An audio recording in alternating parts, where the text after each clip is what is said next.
La Guerra de los Supremos en Antioquia data realmente a partir del 8 de octubre de 1840, pero la guerra en sí misma tiene antecedentes que vienen desde 1837 en las elecciones de esa época, y los actores de ese periodo significativos como José María Obando, que se presentó para las elecciones, y José Ignacio de Márquez era un liberal moderado, y Obando, digamos, un liberal progresista, niño consentido de Santander, y Santander quería que José María Obando quedara de presidente, pero ganó José Ignacio de Márquez, y esa elección de José Ignacio generó mucho descontento entre los seguidores de Santander, que en su conjunto son militares de las viejas guerras de independencia,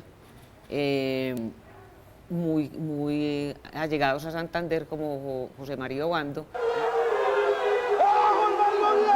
Ese hecho generó el descontento que se vería posteriormente, tan pronto iniciara la presidencia José Ignacio de Márquez. Se inicia pues la Guerra de los Supremos en el Cauca, donde suelen suceder o iniciarse casi todas las guerras del siglo XIX, pero llega realmente a Antioquia en octubre de 1840. Digamos que Salvador Córdoba, que es el protagonista principal en Antioquia en esta guerra, es amigo personal de José María Obando y es además amigo de Santander. Tanto es que cuando queda, digamos, nombrado, o cuando gana, digamos, realmente las elecciones José Ignacio de Márquez, Santander deja entender en el Congreso que ese nombramiento no es legítimo, que es ilegal, porque José Ignacio de Márquez era el presidente del Congreso en ese momento. Pero el Congreso sale y legisla a favor de José Ignacio de Márquez, pero el descontento quedó entre esa clientela de Santander. El 8 de octubre de 1840, Salvador Córdoba, hermano de José María Córdoba, que había sido el niño consentido de Bolívar, pero que después tuvieron una ruptura y que estuvieron en desacuerdo por digamos, el golpe de Urdaneta en 1830. Entonces, Salvador Córdoba tiene algunas cosas muy peculiares a mi manera de ver, y era que él era el jefe civil y militar de la provincia de Antioquia, pero él ya estaba, digamos, que en retiro, jubilado, creo que en una finca cercana en el oriente, cercana a Concepción, de donde era oriundo pues Salvador Córdoba, y en varias ocasiones se le dijo que viniera pues a asumir el cargo de jefe civil y militar de la provincia. Él, en 2 o 3 veces que lo llamaron, dijo que no podía, que estaba enfermo, que porque el Estado no le había pagado la pensión, había pasado muchas necesidades, etcétera, etcétera. Pero como ya la cosa había empezado, ¿sí?, en el Cauca, y el Cauca de Antioquia han tenido muy buena relación, muy buena conexión también, a él le nombran una persona que realmente pudiera ocuparse de la jefatura civil y militar, y le nombraron a un señor llama Juan María Gómez. Y digamos, ese hecho de que nombraran a Juan María Gómez no lo vio bien Córdoba, no le gustó. Digamos que a mi juicio él se sentía pues como el dueño vitalicio del cargo, porque no le gustó el nombramiento. Otro antecedente, digamos, que no lo tenía muy contento, como dije ahora, fue la elección de José Ignacio de Márquez, que tampoco lo tenía contento, y él no estaba contento, pues, digamos, con esa administración. Entonces, el 8 de octubre, como venía diciendo, del 40, él se toma el batallón Medellín y, digamos que da un golpe, ¿sí?, en la provincia. Pero la cosa para él no fue tan difícil, porque habían unas relaciones de parentesco y unas amistades de vieja data, como por ejemplo Francisco Antonio Obregón, que era el gobernador, ¿sí?, era primo hermano de Salvador Córdoba, digamos que Manuel Jaramillo, muy amigo de Salvador, era cuñado de Salvador porque la hermana de Jaramillo era la mujer de Salvador. ellos tenían una relación cercana también con Santander, también de lazos de parentesco, etcétera. Pero lo que más, digamos, le propició a él dar el golpe de una manera, digamos, un poco fácil, si se puede decir, realmente todas esas lealtades de la élite rionegrera, ¿sí?, que estaba también a favor de Córdoba, porque digamos que las élites estaban ubicadas regionalmente, y como ustedes, pues como lo sabe todo el mundo, pues son unas élites de negociantes, comerciantes, mineros, ¿sí?, de mucho tiempo, como los hermanos Vázquez, por ejemplo, Pedro y Julián Vázquez, que eran, digamos, mineros con poder también en la provincia. Mariano Espina Rodríguez, aunque no era pues antioqueño, cundinamarqués, no recuerdo de dónde era él, hacía parte de la élite en Antioquia. Juan Nepomuceno Pontón también hacía parte, Juan Nepomuceno Jaramillo también hacía parte de la élite. Y estaban, digamos, como los Montoya y los Sáenz, que estaban en Río Negro, que eran comerciantes muy prestantes, ¿cierto? Los Sáenz y los Montoya, también los Jaramillo, etcétera. Entonces estaban los Restrepo, había en Envigado también otra élite importante que eran los Santa María, los Restrepo, etcétera. Entonces son élites que en su conjunto son muy liberales en términos económicos, pero en términos políticos son muy tradicionales, lo mismo pues digamos que en las costumbres, y esa es como la mezcla que tiene, digamos, la élite antioqueña. Resulta que Salvador entonces se toma el cuartel y de inmediato pues van como a conversar con él los hermanos Vázquez, un señor Hoyos, fueron hasta el cuartel para persuadirlo de que no se tomara el poder, entonces él dijo que de inmediato se tenían que ir o si no, no respondía por lo que pasara, ¿cierto? Imbéciles, ahora puede suceder cualquier cosa. Entonces, a partir de ahí, de ese golpe, él se nombra, pues, obviamente como el jefe político-militar de la provincia y mucha gente, ¿sí?, de la administración antioqueña se van a favor de Salvador Córdoba. Digamos que tan pronto él se toma el poder, al otro día, ¿cierto?, él escribe, hay una proclama en la que él expresa por qué él se pronunció y por qué dio el golpe que dio. Entre las cosas que él dice es porque no está de acuerdo con José Ignacio de Márquez, porque es digamos, como en términos modernos ahora mucho chanchullo y mucha clientela en la administración, y que él no está de acuerdo pues con esa administración. Otros hombres de la élite como Aranzazo o como el señor José Manuel Restrepo hablan de la guerra como la guerra de los perdularios, la guerra de los negros, de la plebe, ¿cierto? Que fueron, o sea, porque era, digamos, ese sector de esos liberales progresistas, ¿sí?, militares, etcétera, y así pues la ven los de la élite, digamos, a los que van a la guerra, Salvador, toda su clientela y los que participan directamente en la guerra. A partir entonces del 8 de octubre, Salvador Córdoba tiene apoyo muy importante de José María Obando, que es su amigo, como lo dije al principio, y digamos que la guerra va entre el 40 y el 5 de mayo del 41, y tiene 3 episodios, bueno, tiene 3 combates que van a mostrar lo que es la logística y la estrategia de los militares de la época, como también muestra la precariedad del ejército, de la pobreza, una pobreza pues digamos que como franciscana.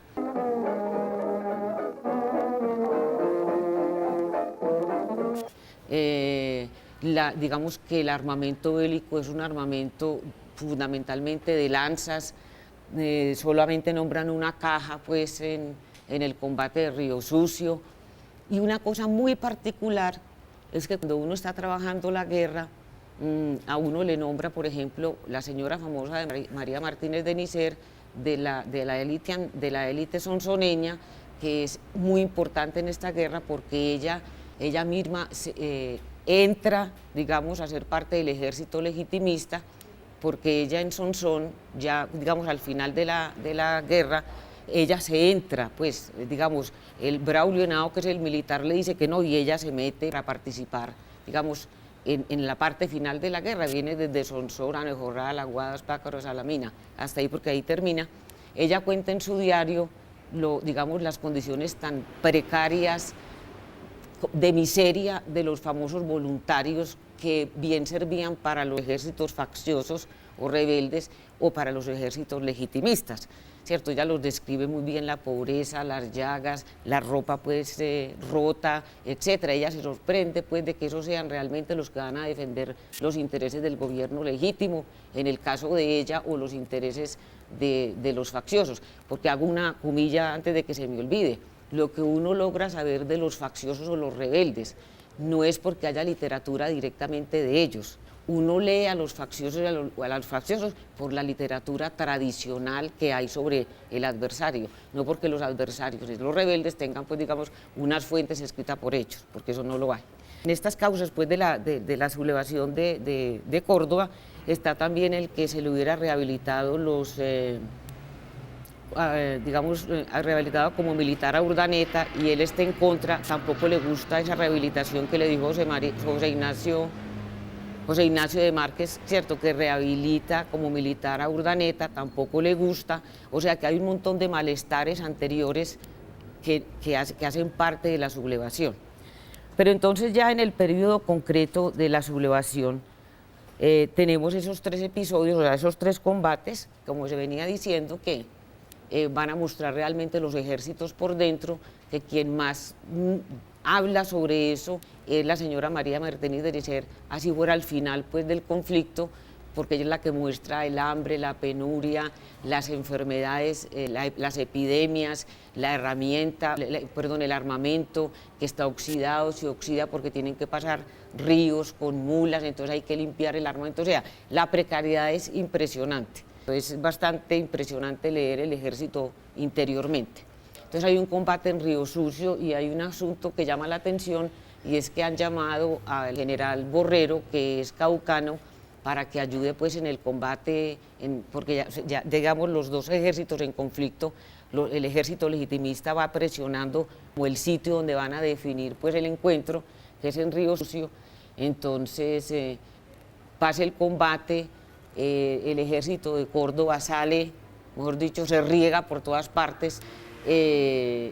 La información sobre los muertos es muy encontrada.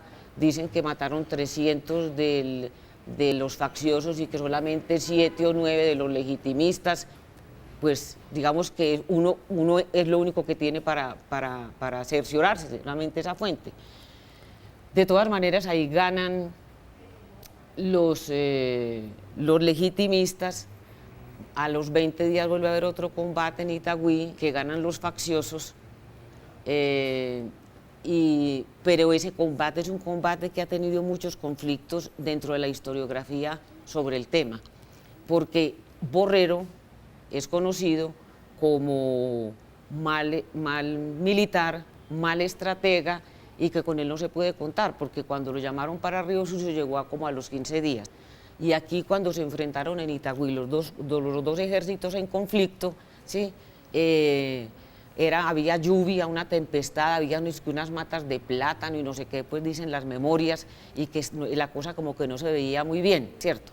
El asunto es que al otro día es que aparecieron las 2 banderas en blanco. Entonces dice la señora María Martínez de Ricer que quién la puso primero. El asunto es que, según las fuentes, Borrero decidió no atacar porque le parecía más interesante negociar. Y los facciosos dijeron que ellos, pues, como estaban superiores en armamento y en todo, entonces prefirieron no darle a los legitimistas. Total que eso quedó de ese tamaño. Para ese periodo, más o menos en el mes de abril, ya la cosa cambia en la guerra, porque Salvador Córdoba viaja al sur, que lo llama José María Obando para que le colabore en el sur. Entonces él va, ¿cierto? Resulta que en su viaje en Cartago lo sorprenden, lo apresan con Manuel Antonio Jaramillo, ¿cierto?, que es su cuñado, con Viviano Robledo y otros que no recuerdo en este momento, y los fusila Tomás Cipriano de Mosquera sin orden. Dijo que era para salvar a la nación, entonces sin orden, no tenía la orden todavía de fusilamiento y los mató. ¡Fuego!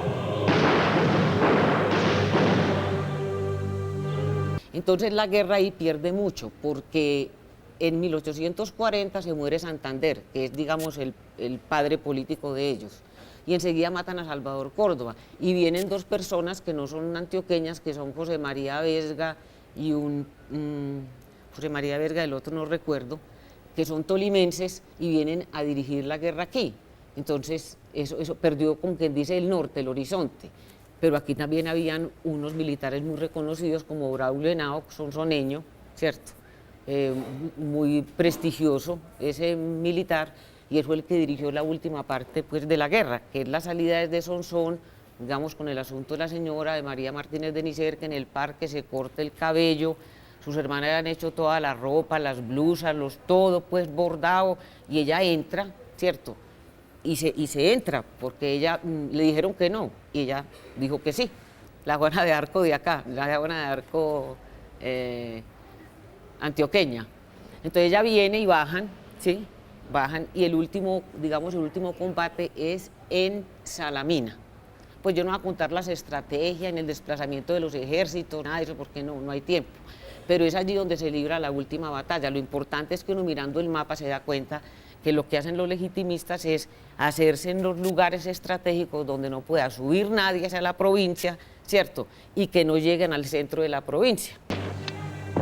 Nuestra posición es privilegiada, coronel, así los derrotaremos con facilidad. ¿Cierto? Entonces la gente, digamos, los facciosos están absolutamente controlados, y todos los caminos que entran del Cauca, o los caminos que vienen rodeando el Magdalena, que entran a Sonsón, o los que vienen por el río Cauca, todo eso ya está completamente bloqueado por los legitimistas. Entonces ahí en Salamina se da el último, pues, combate, que ganan realmente los legitimistas, y por allá, ahora que me acuerdo, en una memoria, todo el mundo salió corriendo y se encontraron por allá a Vesga, cansado, debajo de una mate plátano, acostado después del combate. Otra cosa que es importante es que después de la guerra, es decir, la guerra, estamos en la guerra y en una parte como final de la colonización antioqueña, que viene a finales del siglo XVIII y viene hasta el siglo XIX, mediados, un poco más, creo. Porque cuando uno mira de dónde sacan tanta gente, los ejércitos, tanto ejército voluntario, pues yo lo que me di cuenta era que la colonización y guerra, ¿cierto? Entonces, mire, pudieron tener voluntarios porque había mucha gente que estaba en ese proceso de colonización buscando mejores condiciones de vida material, y de todas maneras en el ejército van a tener la comida y por lo menos el uniforme, así fuera malo, raído, roto, etcétera, ¿cierto? Eso es muy importante cuando uno está leyendo la fuente primaria. Entonces se termina la guerra y se crea el otro cantón, el de Salamina, ¿cierto? Que es realmente un cantón generado por la colonización y también es como fin de la guerra. Otra cosa, digamos, importante, ya uno yéndose hacia otro ladito, es que la participación del clero en la guerra. El obispo Gómez Plata, por ejemplo, que era amigo personal de Córdoba y era santanderista, ¿cierto? Córdoba le escribió diciéndole, pues, que se había tomado la provincia, y le cuenta, entonces el otro le contesta y le dice que él no está de acuerdo con eso. Entonces, importante para resaltar es que la Guerra de los Supremos va a fortalecer el grupo, digamos, de los moderados que se convierten en ministeriales después de la guerra, que son los protoconservadores, ¿cierto? Entonces, la guerra va a generar el cantón de Salamina y va a fortalecer al grupo ministerial, que son los protoconservadores, ya para el 1848, cuando ya aparecen, pues, los partidos políticos en la Nueva Granada, ¿cierto? Que ya se da la otra guerra, la del 51, por otras razones muy diferentes, ¿cierto? Por las reformas liberales que va a hablar, pues, Luis Javier.